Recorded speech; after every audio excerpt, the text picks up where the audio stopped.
Good morning, everyone. My name is David Fairchild. I'm the Chief Medical Officer for Minute Clinic, the retail medical clinic of CVS Health. I'd like to welcome you all to the Roslindale Pharmacy location.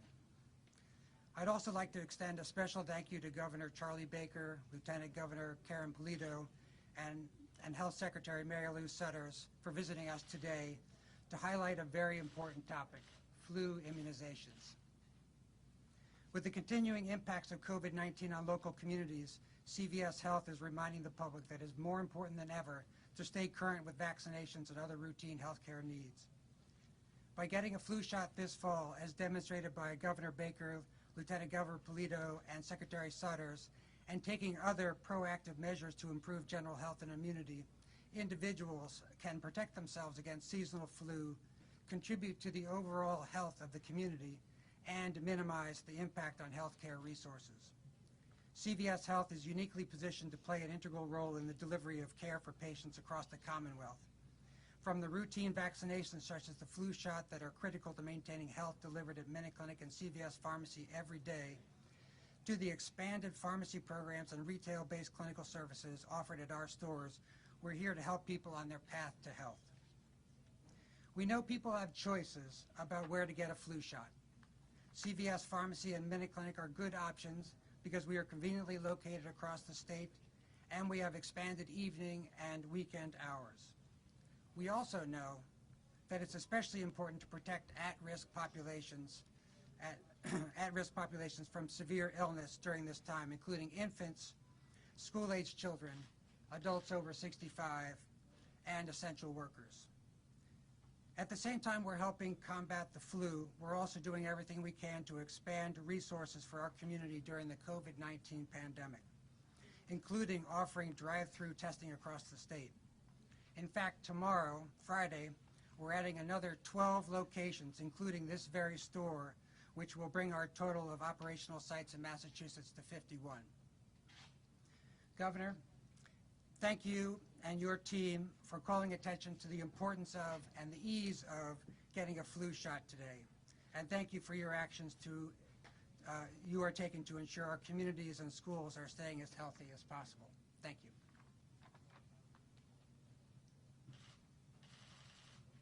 Thank you, Doctor, and thank you for your hospitality. And I want to thank the team for giving me a shot that didn't hurt. Although I did have to get sort of undressed for it.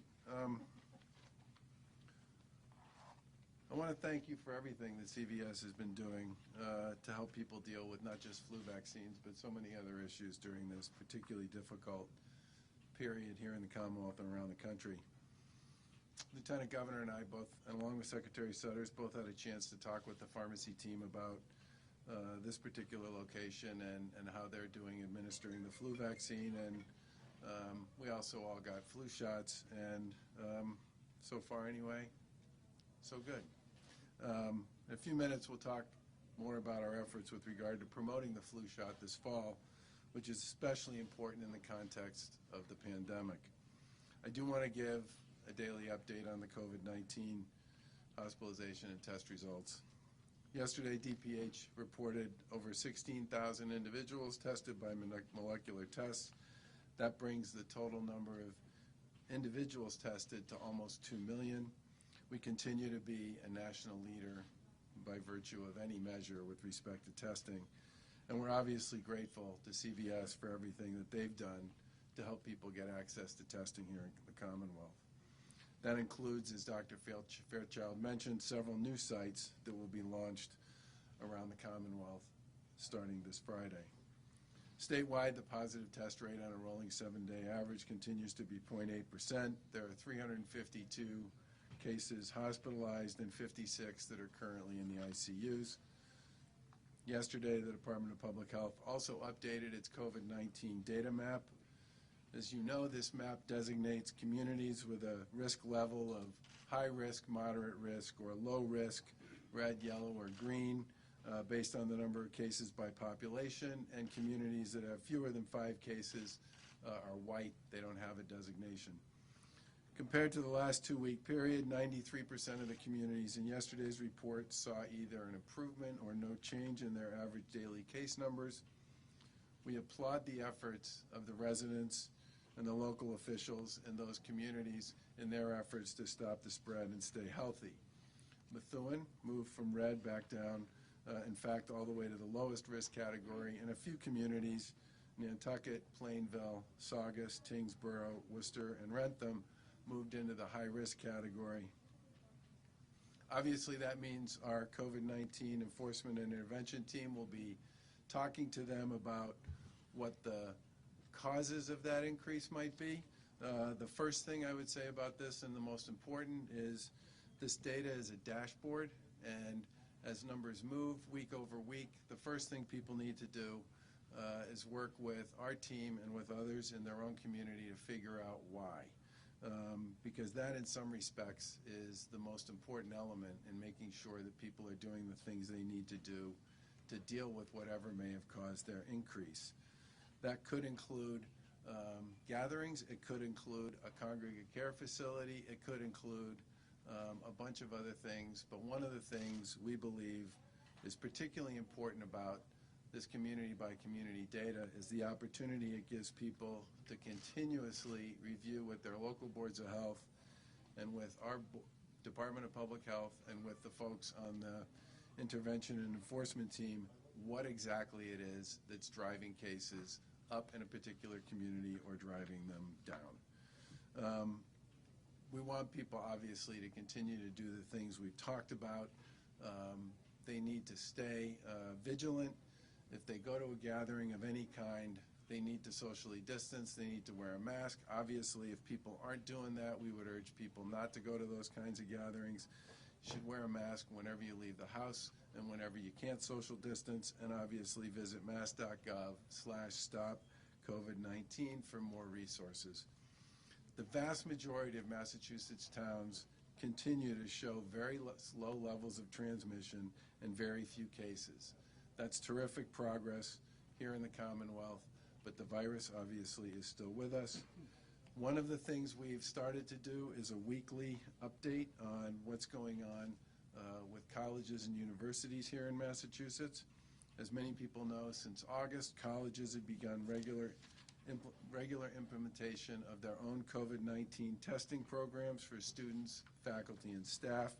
The results from those reports have been included in the daily testing and positive case numbers that are published by the Department of Public Health, and the test results from colleges will continue to be included in the daily numbers. Additionally, we'll now publish a weekly report that includes aggregate test results from participating colleges and universities. Yesterday, this report included around 60 colleges that are currently reporting results to DPH, and obviously will add results from other schools on a rolling basis if and when they begin their own testing protocols.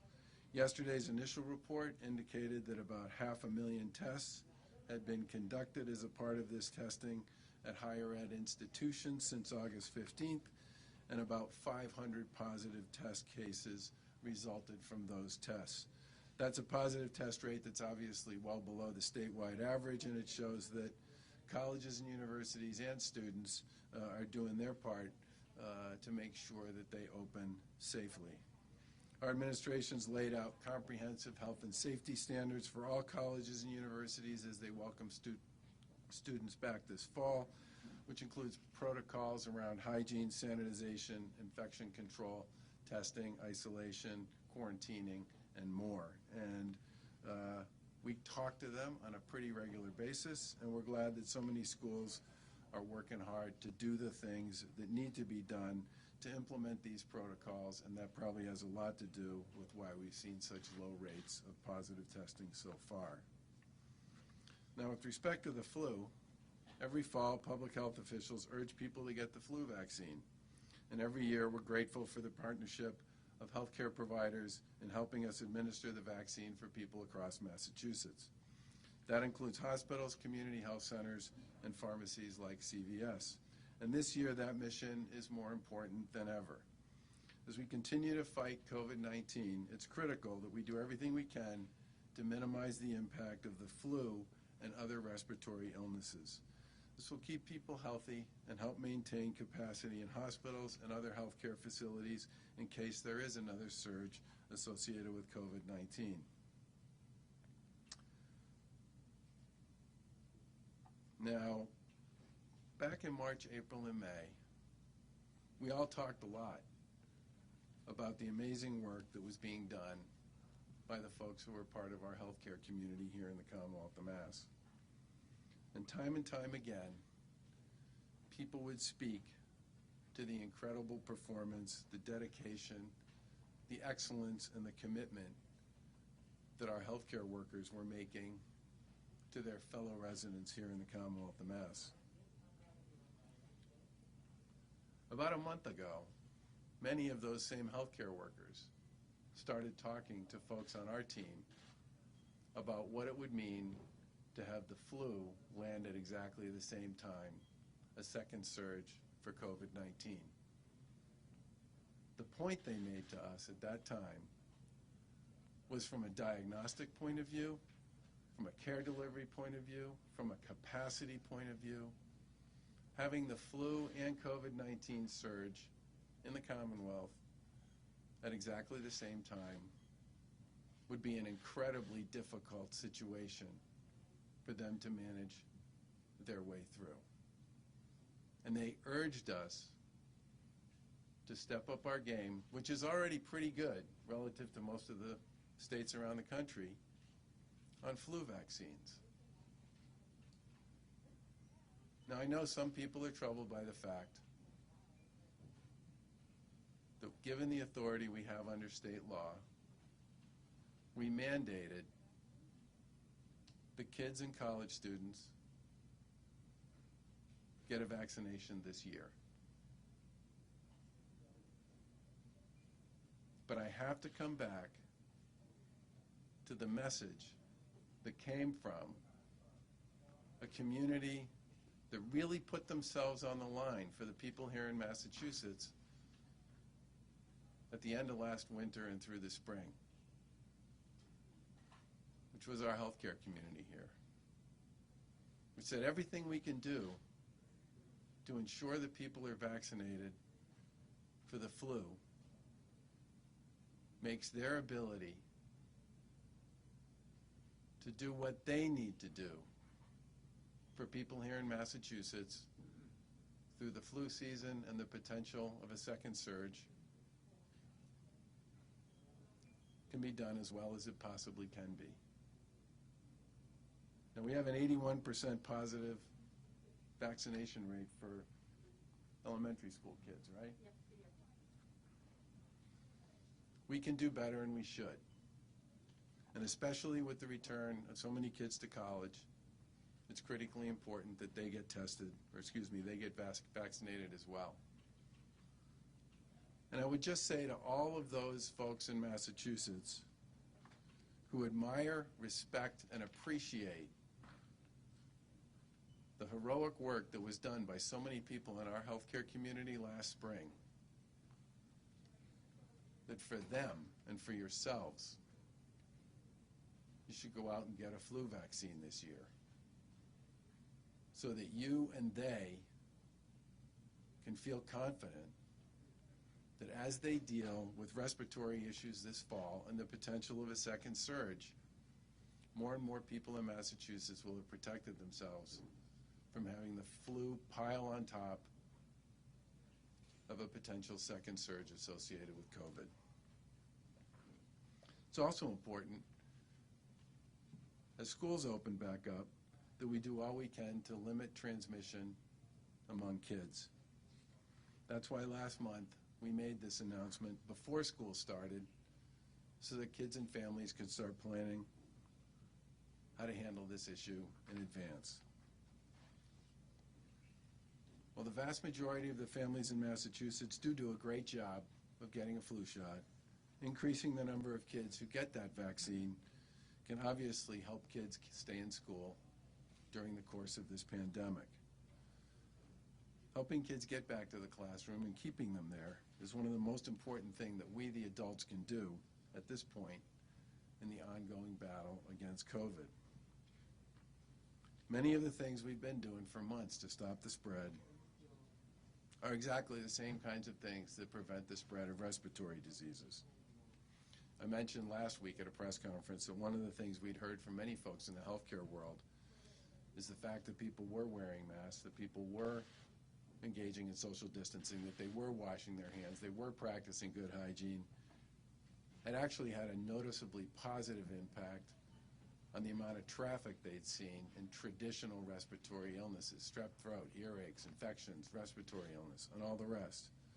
And that's why it's more important than ever, as the weather gets cold and we all start to go back inside more, that we remain vigilant and continue to do the things that we know can keep us safe.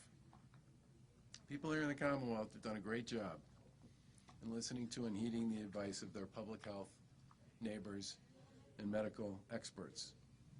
And in this particular case, it's very important to them, and it should be very important to you, that we do all we can to extend and expand our participation in this season's flu vaccination program.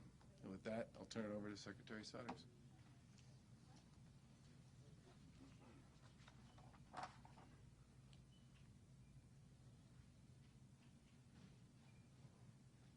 Governor Baker, Lieutenant Governor, Dr. Fairchild, and to all the folks at CVS, thank you for having us this morning.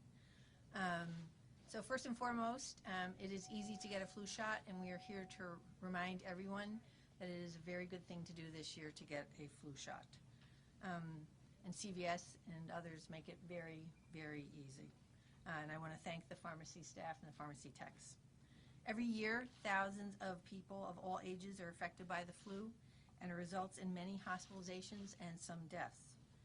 During the 2019-2020 flu season, there were over 40,000 positive cases of influenza reported to our State Department of Public Health, 55,000 hospital emergency department visits, and 6,600 deaths. As I said, so we strongly recommend that everyone over the age of 6 months gets an annual flu vaccine. Vaccine saves lives, and this is more important than ever as we head into a flu season that overlaps with a potential COVID-19 resurgence and the ongoing pandemic. As the governor said, many flu symptoms are very similar to those of COVID-19, and preventing the flu will not only save lives, but it is good public health as it preserves critical hospital medical resources to deal with the COVID pandemic. I'm pleased to say that Massachusetts has the highest rate of pediatric flu in the country at 81%, but to be certain, we want all children in the Commonwealth are protected. We have required that all students attending school get a flu shot. Massachusetts has taken a lead on requiring flu shots for preschool, K-12, and college. Several states require flu immunization for child care or preschool entry, but we're the first state in the country where it is required for K-12 and colleges. As students return to in-person learning, whether that is now or in the future, for others, this vaccine requirement provides an additional and necessary layer of protection and safety for teachers, students, staff, and families. Of course, children who are homeschooled are exempt from the requirement, as are those who are provided with medical or religious exemptions. However, K-12 students in districts and schools learning on a remote model are not exempt. College students, similarly, who will have access to campus for activities are also not exempt from the requirement. The Massachusetts chapter of the American Academy of Pediatrics and the Massachusetts Medical Society have endorsed the Commonwealth flu vaccine requirement for schools as a measure to maintain optimal health for all families during the COVID-19 pandemic. We've worked to ensure that there's plenty of vaccine in Massachusetts this season. Over the past few years, the Department of Public Health has purchased approximately 900,000 doses annually. This year, we will receive 1.156 doses, which is about a 1.1 million doses, a 28% increase. So let me say that again, my apologies. Normally, we receive about 900,000 doses annually. This year, we will receive 1.156 million doses, which is a 28% increase. To emphasize our message, we've developed a new public awareness campaign about the importance of flu immunization that you will be seeing rolled out next week. We will have messages airing statewide in Spanish and English across a variety of platforms, social media, digital, and on TV.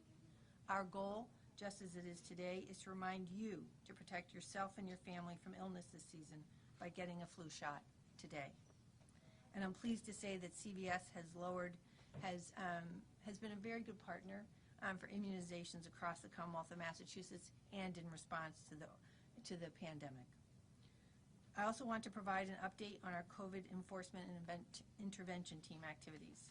Since launching a few weeks ago, this team has focused on a strong collaborative approach with communities with the highest incidence rates of COVID-19. Initially, we focused on Chelsea, Everett, Lawrence, and Lynn, and Revere, and then Framingham. I'm grateful to the municipal leadership, their police chiefs, as well as their public health departments, who are supporting these stepped-up efforts in the pockets of the Commonwealth where we are seeing higher levels of COVID risk or persistent trends. So far, the team has helped enhance enforcement activities around gathering sizes, restaurants that turn into bars at night, and social gatherings in people's private homes, sometimes birthday parties and other family gatherings where people let their guard down. It's critical that we remain vigilant, keep our gatherings small, and masks up. These are the best ways to not only stop the spread and enable a path toward continued reopening, but it's also the best way to protect our family, friends, neighbors, and community. Additionally, we have launched a public messaging campaign in these communities. It includes an expanding advertising campaign, field teams that are on the ground that have been active for the past 2 weeks, and much more to help raise awareness on the ways people can protect their loved ones as well as themselves. I want to echo a point the Governor mentioned. In yesterday's community-level report, 93% of our cities and towns saw either improvement or no change in their average daily case numbers. While this is a positive trend, we all must remain vigilant. Wear masks, get tested if you feel sick, and limit the size of gatherings. Chelsea, Everett, and Lawrence, for instance, saw numbers come down somewhat. While they still are persistently high, we see progress. An additional point I'd like to add is that if you feel sick, not only get tested, but stay home from work or school. You owe it to your family, loved ones, and your community. There are state resources available to help families in challenging circumstances. We're grateful to community leaders who are stepping up to help their neighborhoods. Thank you. Governor?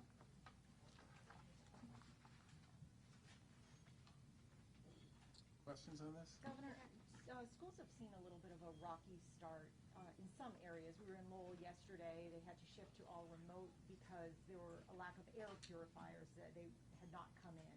And in Attleboro, a student who had tested positive for COVID was actually sent to school, and now dozens of students are now on quarantine.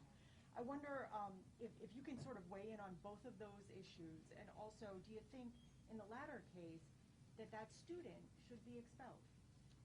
Well, first of all, I think everybody knew that heading into this year that this year would be different than other years because so much of the terrain on which school opening takes place has shifted. And we've worked pretty collaboratively with our colleagues at the school district level to provide them with resources, financial and otherwise, a ton of guidance based on work that was done by the public health group and pediatric group that supported DESE as they developed their protocols, and a lot of ongoing dialogue that's been happening almost on a daily basis over the course of the past several months.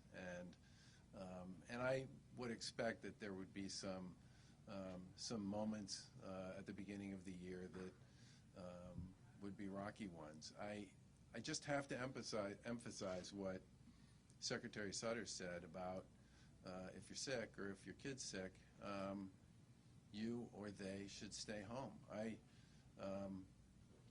mean, the good news is we haven't had many incidents of that kind of thing with respect to schools, and it's critically important that we don't because there are real consequences associated with that. Should there be disciplinary action against that student? That's up to the local community to decide. That's their call. But as I said, I think the most important thing people need to understand about this is in a situation where somebody knows somebody is dealing with respiratory issues generally or COVID in particular, of course they should stay home. Were you surprised to hear that? Yes. Governor, any thoughts about how to make people more accountable for these bad decisions that we're seeing being made and turning into schools getting, turned back to remote and stuff like that? In general, just, trying to make people more accountable for. Well, one of the reasons we developed our guidelines and our protocols and our map with respect to testing in the first place was to give communities a clearer sense about where they stood. And I think it's important to remember that the vast majority of communities in Massachusetts are either in the no category, which means they have less than 5 cases, and in many cases have had less than 5 cases forever, dating back to August, or plan with less than 5 cases on a per 100,000 basis if they're green. And I think that's a tribute to the fact that, the vast majority of people in Massachusetts are doing the right things. And as the Secretary said, in communities that had been persistently red for a while, they are starting to make progress. All of those opened on a remote basis. Many of them opened on a remote basis with teachers in the classroom, in addition to that. So there would be some normalcy associated with the opening for both the teachers and the kids. I think the rulemaking associated with how districts choose to handle this is very much up to them.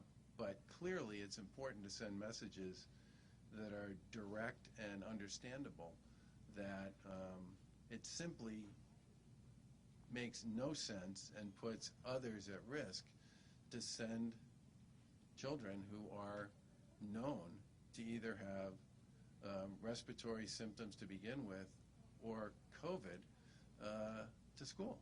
Doesn't make any sense at all. Governor, 2 questions. The first, the number of high-risk communities has essentially more than doubled in the past 2 weeks. I know last week you didn't want to, wasn't a trend last week. Now it's been a couple of weeks. What's going on? Why does it seem like this is getting worse? I don't think you can draw a conclusion that this is getting worse based on that data. One of the things we've said, and it's advice that we've given to school districts and to local officials as well, is you got to track 3 weeks worth of data before you have a quote-unquote trend, which is why we talk about certain communities as being persistently high risk, and others sort of pop in and pop out. And part of the reason they pop in and pop out has to do with things like a congregate care facility or a particular gathering or an incident that took place that involves a church or something like that. It's critically important that those be recognized, understood, and dealt with on a timely basis, which is part of the reason for continuing to update this data every week and part of the reason for why we continue to provide significant testing resources in communities that either have been high-risk communities or in many cases are medium-risk communities, because we don't want them to become high-risk communities. But again, I think the point I'd make there is there's a lot of effort being made on our part to work with, coordinate with, and implement policies to deal with communities that become high risk so that they can get better. And we have seen many communities come out of that category. At the same time, we've seen others move in. And I fully expect that trend will continue. The thing we need to really focus on are the folks who are persistently high risk. And that has been, for all intents and purposes, where the vast majority of our effort's been to date. Okay, and yeah, I just had a follow-up to that. Some leaders in those communities say that it's not fair to use census data that's a decade old for, when it's 8 cases per 100,000 residents. They're saying it's not an accurate depiction, and also in some of communities like in Covit or Chatham, where they have big populations coming in and out. Is it fair to classify these as high-risk or red zone categories when it's census data that's a decade old? The census data, for the most part, does get updated on a fairly regular basis. You don't do the census once every 10 years, but people continue to make estimates about what they think the population of a community is based on other means, which they have plenty of information to do that with. I think part of the reason why our guidance has said this is going to be weekly, it's going to measure based on what most people have decided are some of the key measures with respect to how you measure low, moderate, and high risk. And it's going to be the sort of thing we're going to put out there, and we're going to expect people to work with their local boards of health and with our Board of Health, our public health department, to determine what in fact created this issue and what needs to be done to deal with it. And I go back to the fact that the vast majority of communities in Massachusetts, since we started doing this, have either been green or white, which means for all intents and purposes, they have very low COVID transmission. And we have had communities, Methuen's a good example, that went from red to green in 1 week. Now, that's because the incident was a particular incident. It was a single incident that moved their numbers over that period of time. The thing we need to pay attention to, and where our primary focus is on people in communities, local officials, boards of public health, folks in those communities that are persistently in red, that are persistently high risk, and what can we do to help them work their way out of that situation? People are going to move, there's no question. But again, 90% of the communities in Massachusetts either stayed the same or went down since last week. Governor, presumably there'll be a vaccine for COVID-19 at some point in time. And do you see places like CVS as part of the distribution network? And what's being done currently to sort of prepare and plan for that inevitability, I guess, if at all? So there's a federal working group that is working with states on planning with respect to vaccine distribution, not flu vaccine, COVID vaccine distribution, and we are, deeply involved in that activity. And I would just go back to what Secretary Sutter said. We get about 900,000 flu vaccines a year, which get distributed through a variety of tried and true mechanisms that are already in place. It is my assumption that whatever were to happen with a COVID vaccine would probably run through a fairly traditional distribution model because it's already there. The one thing I do think might be different about it would be a focus on particular high-risk individuals to begin with, which would mean in Massachusetts, healthcare workers, long-term care workers, people in communities of color that have been particularly hard hit by the virus. I mean, that's kind of the way we would be thinking about where you'd want your priorities to be coming out of the gate. But the distribution, I don't know why we would work on completely turning upside down a distribution system that works pretty well. Governor, the president has disagreements that are taking place in Washington, for example, the White House and the CDC over vaccination. I guess I'm curious to know what kind of problems that creates for the state of Massachusetts in trying to deliver a message about what we should do and how we should handle this virus going forward. So I think one of the most important elements that's developed during the debate and discussion about the timing and the efficacy of a vaccine is the fact that all of the companies that are working on developing a COVID vaccine have all basically signed an agreement jointly that says we're not going to do this unless the clinical trials and the results of those trials show that a vaccine or several vaccines are in fact safe and effective. And those companies are more than sending a message casually. I mean, that's a big, I've never seen that happen before. That's a really big statement about the fact that they get the fact that this needs to be something that is properly processed, properly reviewed, properly approved, and that they're not going anywhere until that stuff happens. Right, but the president himself is openly contradicting Dr. Redfield and saying, his guidance on masks and his timeline on the vaccine, I mean, they're at odds. Does that make your job harder in terms of messaging to the people of Massachusetts? One of the reasons we spend as much time as we do messaging at events like this and others to the people of the Commonwealth is to try to do the best job we can expressing to them what we think is important, what we think matters, and what we think, what we believe we should pay attention to and how we should do this. And we happen to be blessed with an incredibly robust collection of research institutions, infectious disease specialists, epidemiologists. I mean, the amount of talent that we have in this community that the Secretary or the Lieutenant Governor or I or anybody who's playing in the public square can reach out to get advice and guidance is extraordinary. And we do it on a pretty regular basis. I've said before that I think one of the reasons why people in Massachusetts, for the most part, have been really solid citizens around face coverings and distancing and hand washing and playing by the rules and all the rest, is because the message that's been coming from our administration, the message that's been coming from local officials, the message that's been coming from folks in the public health and the medical community has been remarkably consistent. It's changed as we've learned, right, along the way about how this virus works and how it affects people. But generally speaking, the message coming from most of the players here who have the microphone has been remarkably consistent. And when the feds are moving in different directions, all we can really do here is try and make sure that we continue to message what we believe to be the best and most appropriate ways to move forward on this. And again, on the vaccine, I've never seen, I mean, I've been in and around the healthcare world now for a long time, and I've never seen a group of companies come together and basically say, nobody's going anywhere until we're absolutely sure we're going to get this right. Yeah, And I take a lot of faith in that. That message gets lost, though, to tell you the truth, when there's this dispute between the White House and the CDC over, you know, you're right, that is like impressive, but I don't think anybody pays attention. They pay attention to what comes out of the White House and the CDC. I mean, There's no vaccine manufacture, production, or distribution unless those companies sign up to do it.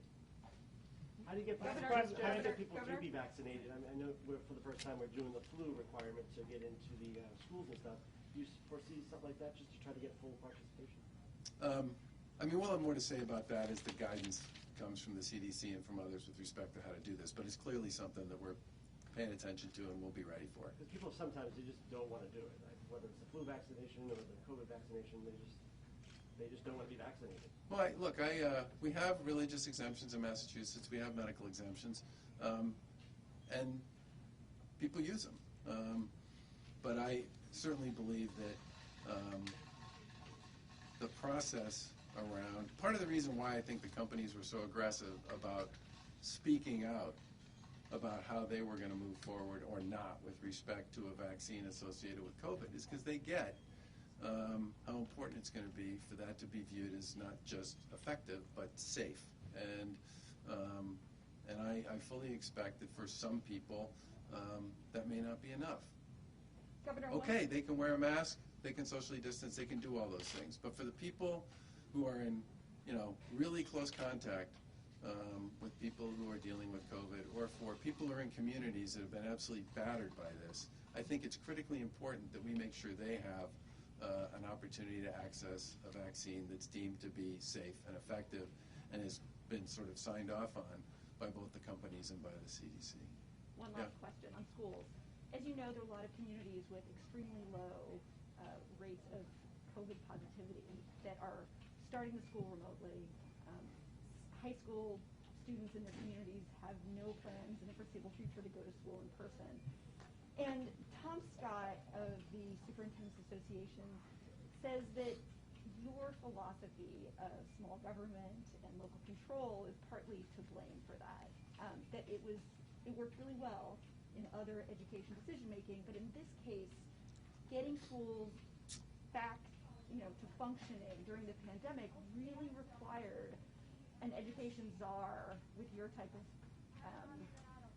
with your popularity and your weight to really wrestle all these groups, bring them together to go back to school. I'm wondering what you think of that. Well, it's funny. In this job, and I've been in the local government, so is Lieutenant Governor Polito. It's funny, the decisions that people want to make, wherever they fit in the distribution chain on this. We have always in Massachusetts believed that the state's role is funding, guidance, and accountability, but the how question belongs to the locals. And because we have 351 cities and towns, many of which are different, and to get back to the conversation we just had about high risk, moderate risk, and low risk communities, all of Massachusetts is not the same. And for us, $1 billion in federal and state resources for cities and towns to deal with COVID and to move forward on schools. A ton of guidance developed in conjunction with our public health experts and our pediatric community to make sure that we were putting the right sort of information out for cities and towns and school districts to use with respect to making decisions about this.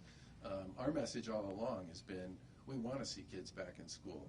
The Lieutenant Governor and I have visited programs over the course of the summer that never stopped educating kids, especially special needs kids who desperately need that face-to-face and day-to-day contact to both make progress and in many cases not regress. And I think for the most part, between the guidance and the resources and the ongoing dialogue and the constant willingness to change and adjust based on what we were hearing from our colleagues in local government, we put a platform and a plan in place that would make it possible for people to open. But at the end of the day, that decision here in Massachusetts under state law gets made by the locals. If I could make it, I would, okay? But I do not have the authority to do that, and I wish I did.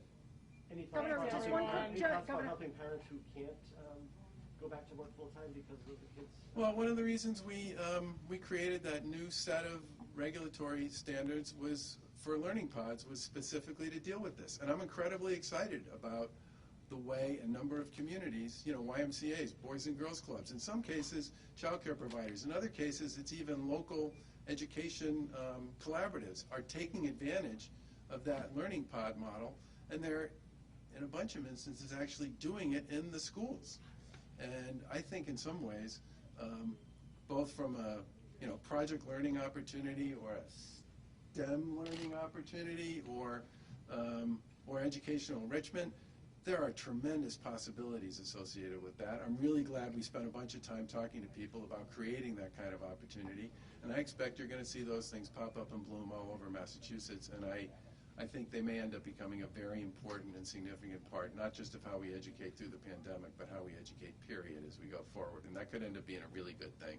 Governor, quick question on long-term care facilities. We had a viewer email us. They want to know when they'll be able to resume indoor activities, like games, inside long-term care facilities. They say the seniors have suffered enough isolation. I see my dad maybe 3 times, all outside, in the course of the past 5 months. I have a very personal appreciation for the difficulty associated with keeping seniors safe and the challenges associated with that. I do think outdoor visitation has been a big win based on the feedback that we've gotten. And we've been talking to folks in the industry and folks in the public health world about how to create further opportunities for engagement, recognizing you can't stay outdoors given the changing nature of the weather. And I fully expect we'll have more to say about that in about a week. Governor, Thanks, the everyone. compressor station in Weymouth says it wants to go online in 2 weeks. They just had a significant accident, maybe the wrong term. But That is the wrong term, actually. Yeah. Incident, yeah, it's probably the wrong term, an incident. People are still concerned down there. Any thoughts on them wanting to open up in 2 weeks? It's the first I've heard of it. I mean, generally speaking, most of the decisions associated with that are made by the folks at DEP following federal guidelines and operating in conjunction with FERC. But that's the first I've heard of that. I didn't know that. Okay, but any thoughts on it now that you've heard about it? Well, I'd like to talk to the people who actually know a lot more about it than me before I comment on that. Thank you. Okay, thanks Thanks, everybody. Get a flu shot before you leave.